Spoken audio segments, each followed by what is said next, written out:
3. Assalamualaikum teman-teman. Nama saya Siti Aisyah Ramadhani.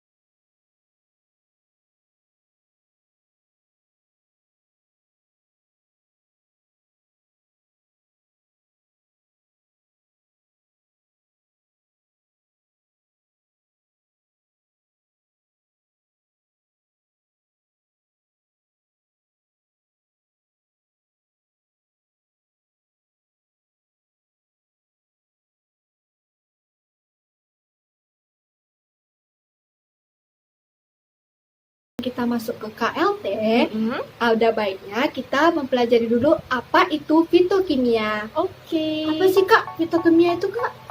Fitokimia itu merupakan proses pengambilan zat kimia dalam tumbuhan herbal. Yang biasa kita tahu kan banyak ya tumbuhan herbal tuh. Jadi bagaimana sih orang-orang pabrik di sana mengambil zat aktif tersebut dari tanaman herbal itu dan menjadikan banyak ya di pasaran, jadinya tuh ada obat tradisional seperti itu kan. Jadi fitokimia itu juga penting kita pelajari terlebih dahulu. Seperti yang saya sudah jelaskan di awal tadi, fitokimia itu apa?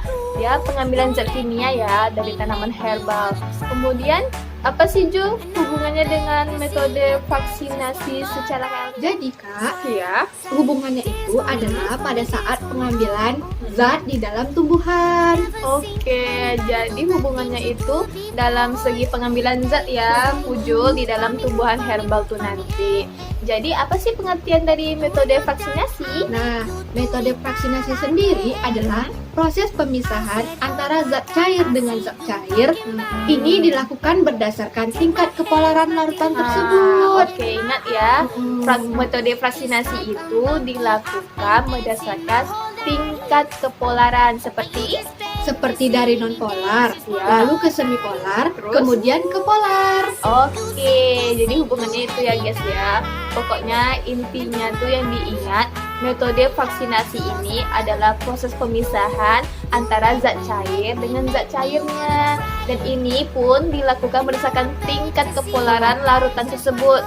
Yang seperti nonpolar tuh ya sama nonpolar, nanti semipolar, kemudian polar. Oke. Nah, salah satu metode dari vaksinasi ini adalah kromatografi yang akan kita bahas di Scan ini. Stay tune.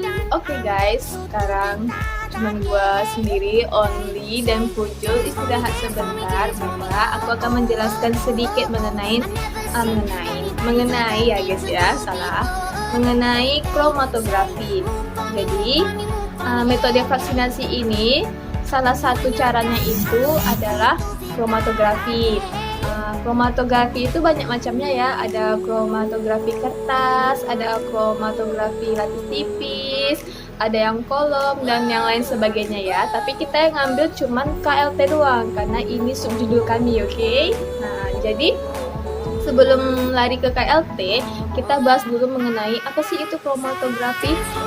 Kromatografi ini sendiri adalah metode cara pemisahan komponen-komponen dari senyawa campuran. Ini dipisahkan berdasarkan distribusi antara dua fase. Yang pertama ada fase diam dan kedua ada fase gerak. Fase diam ini di dalam materi biasanya disebut dengan fase stasioner. Kalau fase gerak biasanya disebut dengan fase mobil. Kemudian guys, di dalam kromatografi ini dia ada dua macam fase, ada fase normal dan yang kedua itu ada fase terbalik. Kalau dalam segi fase normalnya itu guys,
itu guys.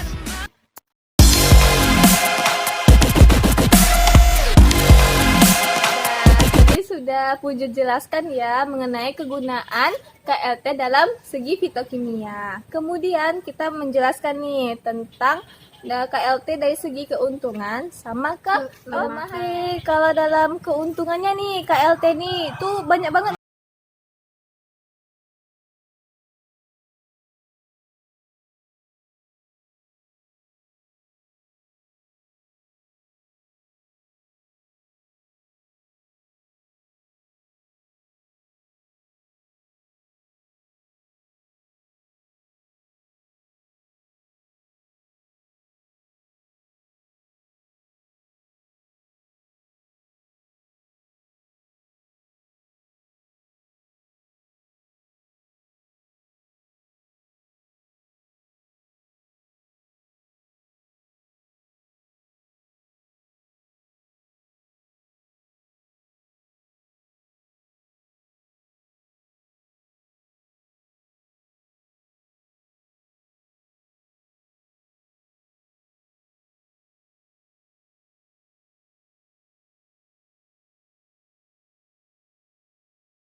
Kita tuh dalam membuat plat juga boleh buat sendiri, tapi itu tuh membutuhkan waktu yang lama untuk bikin plat absorban sendiri.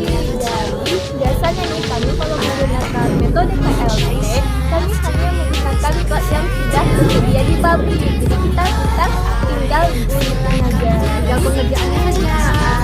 Tapi itu dalam metode pengguntingannya juga kita nggak boleh sembarangan menggunting karena kita bakal mengganggu dalam proses penyerapan gitu. Jadi juga hati dalam menggunting. Kita kami ajari juga cara teknik menggunting plat absorban. Baiklah, sekarang kami akan membahas mengenai apa aja sih alat-alat dan bahan bahkan cika dalam pembuatan KLT. Alat-alat apa aja Ju? Yang pertama itu ada pipet kapiler. Gambarnya tuh kayak gini ya guys. Yang kedua kita tuh selain pipet kapiler juga menggunakan alat yang namanya chamber. Nah, chamber tuh bagaimana? Kayak gini gambarnya. Ya. Dan yang ketiga kita menggunakan plat KLT. Kayak gini gambarnya. Aku juga mau ngasih tahu. Biasanya nih plat KLT itu tuh banyak macamnya ya. Ada mereknya tuh kayak ada bacaannya Silica Gel, ada juga Silica Gel GF gitu kan. Biasanya nih kami menggunakan Silica Gel GF gitu ya, GF 254. Kemudian yang terakhir kita tuh menggunakan lampu sinar UV. Ini gambarnya. Kemudian bahan-bahannya apa Jul? Bahan-bahannya itu yang pertama tuh ada elwen. Oke, elwen. kita akan bahas mengenai L1. L1 itu apa sih, Jo?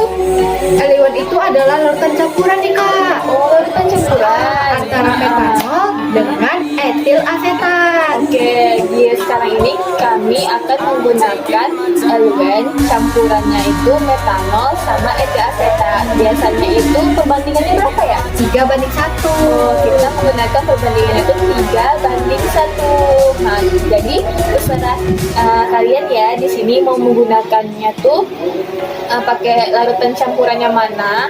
Biasanya sih menggunakan metanol dan etil asetat, tergantung keinginan mau menggunakannya tuh dalam kombinasi seperti apa gitu ya. Yang penting L1-nya tuh merupakan L1 yang baik gitu ya.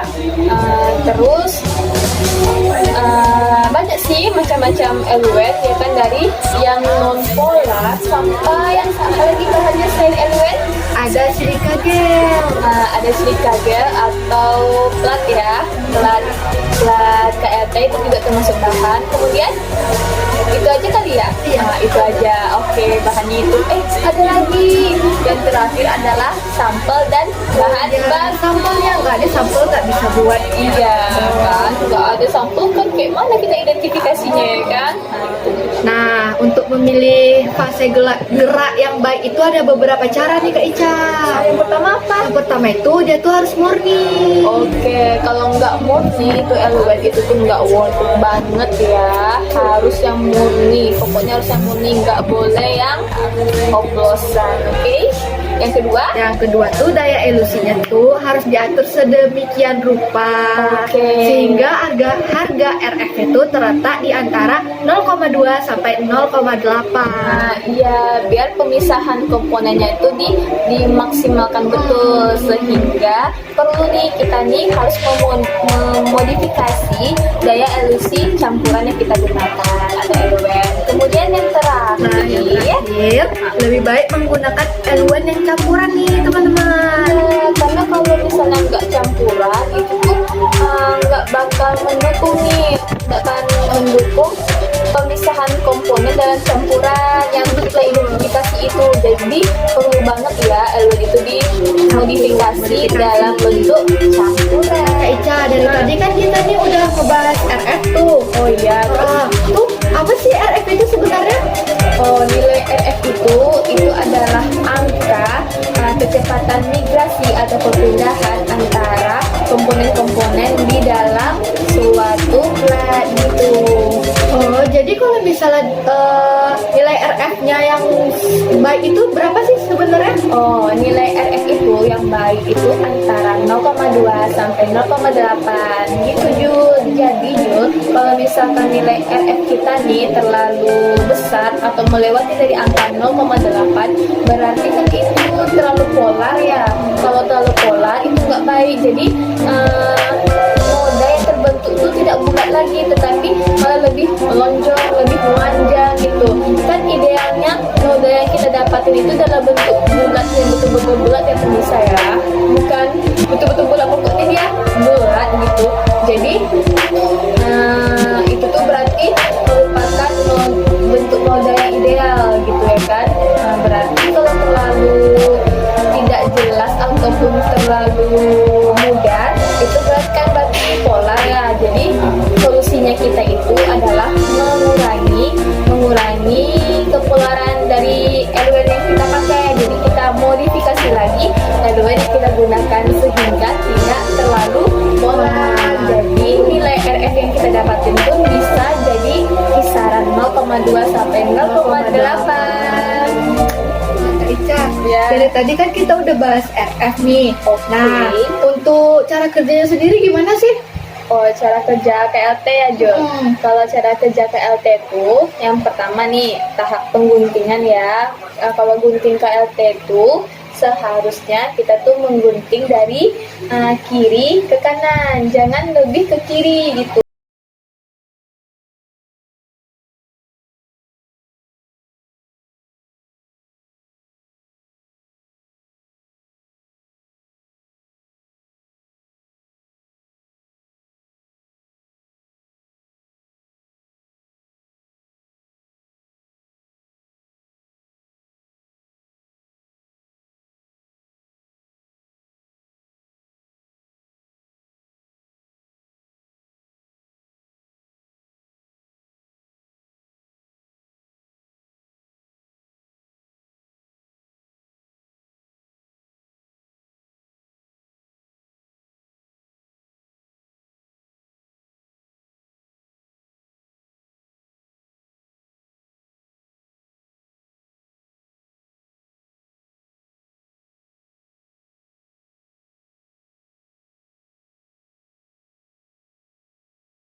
digunakan ya selama 5 menit. Iya. Lalu elemen tersebut disaring menggunakan kertas saring white pen.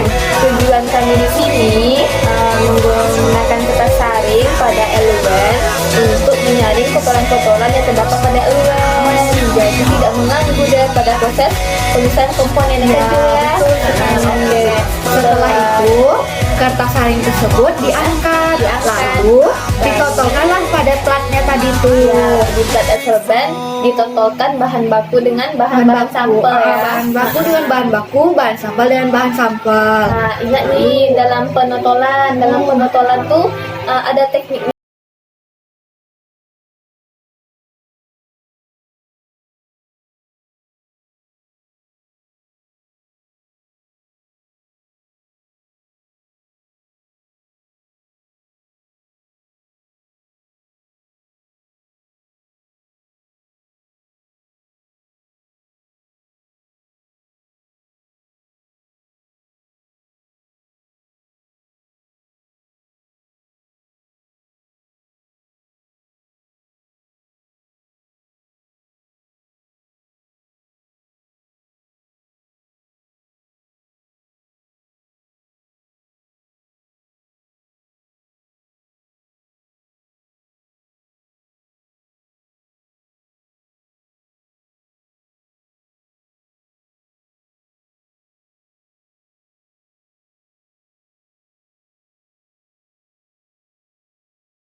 Kita lingkari dulu ya kan. Kemudian kita ukur nilai RF-nya. Disinilah kita munculnya nilai RF. Kita mengukur berapa jaraknya. Kan kita tadi kan bikin jarak elemennya 6 cm ya. Nah, berarti jarak tempuh elemen itu 6 cm. Kemudian jarak nodanya itu kita hitung dari titik-titik yang kita bikin sampai mana noda itu berhentinya. Jadi kita ukur menggunakan penggaris, kita ukur berapa sentinya gitu. Jadi setelah itu masuklah ke rumus nilai RF. Rumus nilai RF itu adalah jarak tempuh noda per jarak tempuh elemen. Jarak tempuh elemen berapa tadi? 6 cm. Gitu cara ngitungnya. Dan bila kisaran nilai RF yang kita dapat itu 0,2 sampai 0,8, berarti nilai RF itu termasuk baik atau bagus ya kan. Apabila lebih, maka solusinya apa tadi? Mengurangi kepolaran elemen. Kayak gitu teman-teman. Nah, jadi di RF sendiri tuh ada tuh faktor-faktornya tuh kan.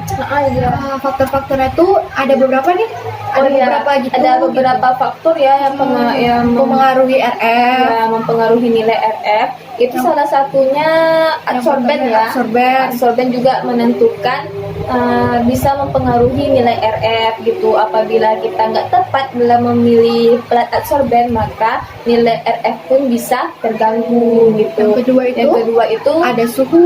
Oh ya, suhu juga mempengaruhi ya guys ya. Suhu dari ruangan juga bisa, atau suhu dari LWN kita juga bisa. Kemudian apalagi setelah suhu? Ada ukuran chambernya nih. Ada, oh ya, terlalu luas chamber pun juga nggak baik. Lebih baik sedang-sedang aja ya menggunakan chamber gitu.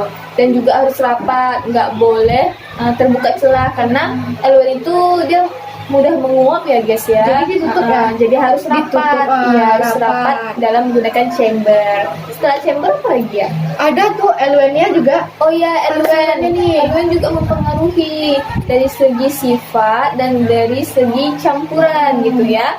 Kalau misalkan campuran LWN tidak tepat, juga bisa loh mempengaruhi nilai harga RF-nya. Kemudian sifat LWN, ya sifat LWN itu juga mempengaruhi. Jadi kita tuh sebelum menggunakan larutan-larutan untuk dibuat dalam LWN, kita harus mempelajari dulu.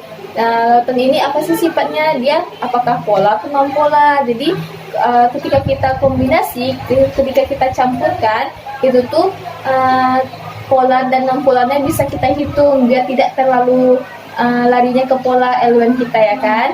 Oke. Jadi Ju, gimana? Sudah kita jelasin semuanya ya. Jadi sampai di sinilah penjelasan kami. Semoga teman-teman bisa paham ya mengenai serangkaian metode vaksinasi secara KLT. Baiklah. Nah guys, jadi sampai segitulah penjelasan kami tentang KLT. Nah, kesimpulannya adalah pemisahan secara KLT itu merupakan salah satu metode vaksinasi dari fitokimia. Pengertian singkatnya itu, pokoknya KLT itu merupakan salah satu teknik pemisahan atau isolasi dari zat-zat kimia yang ada pada tumbuhan herbal gitu. Kemudian KLT itu pokoknya menggunakan pelat yang dalam bidang datar, dan semua serangkaian yang kami jelasin tadi itu sumpah bermakna banget, dan itu penting banget apabila kalian menggunakan teknik isolasi secara KLT. Nah, terima kasih guys untuk semuanya. Semoga bermanfaat dan semoga kalian paham apa-apa aja yang kami jelasin, dan mohon maaf banget apabila salah-salah kata. Tak maaf betul. Biasa kami juga baru belajar bikin dan juga manusia biasa guys. Iya, dan kami juga manusia biasa guys. Jadi mohon maaf apabila ada kesalahan kata dan terlalu alay, mohon dimaafkan ya. Yang penting pelajarannya kalian dapat mengerti. Oke guys, terima kasih yang sudah menonton. Kami ucapkan Assalamualaikum warahmatullahi wabarakatuh. Jangan lupa subscribe.